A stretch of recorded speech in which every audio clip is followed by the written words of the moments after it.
to a world of work that has been rapidly changed by new technology. Question number 3, the Honourable Amy Adams.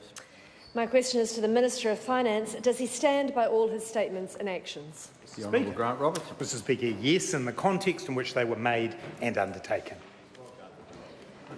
Does he stand by a statement last week that, quote, "The fees-free program is an excellent investment. It's removing barriers, where there are people who wouldn't have considered going on to tertiary education until they were able to access it in this way, despite the government having so far spent $236 million to deliver 2,400 fewer students in tertiary education?"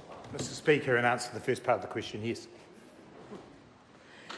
How does he reconcile his statement that this is a good investment with the President of the Careers and Transition Education Association, Warwick Foy, who was the one meeting and talking with those most directly affected by the policy, who says it has, quote, "little influence on the decision of school leavers," and didn't seem to be convincing students from poorer backgrounds to enrol? Mr Speaker, I've got great admiration for the work that Warwick Foy has done in getting alongside young people in the Taranaki area in particular on this particular matter. I believe that we've got to give this scheme its full time to run its course, and at the end of 2019 and 2020 we will have seen an impact that I believe is greater than the one that we saw in the first year.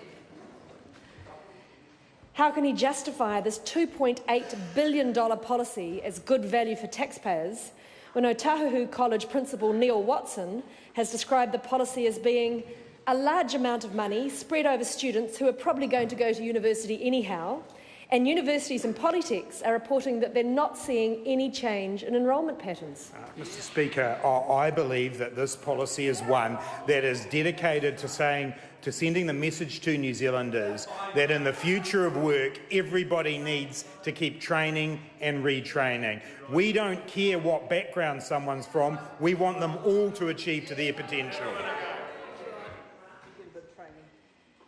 How does he reconcile his statement that this government's approach is to ensure that expenditure is undertaken wisely and for the benefit of taxpayers, with the decision to use taxpayers' money to make a $10 million loan to a private dairy company on terms that the company have admitted are more favourable than they could have gotten elsewhere? Mr Speaker, the Provincial Growth Fund is about making sure that there are opportunities all over New Zealand for people to have good, fulfilling jobs. Unlike the other side of the House, we believe that wherever you live in New Zealand, you deserve a decent shot at a decent life, and the PGF's a good part of helping that happen. Is it also using expenditure wisely and for the benefit of New Zealand taxpayers to make another $10 million loan to a commercial garnet mining operation, which is 100% American-owned? Mr Speaker, it's quite clear that members on the other side of the House don't want the West Coast economy to thrive. Well, actually, on this side of the House, we think it's time that the government got alongside that community and the communities of Gisborne and the far north and Manawatu-Wanganui. So by all means, the National Party can trash the regions of New Zealand. Go ahead. Question number 4, the Honourable Judith Collins. Thank you, Mr Speaker. To the Minister of Housing and Urban Development.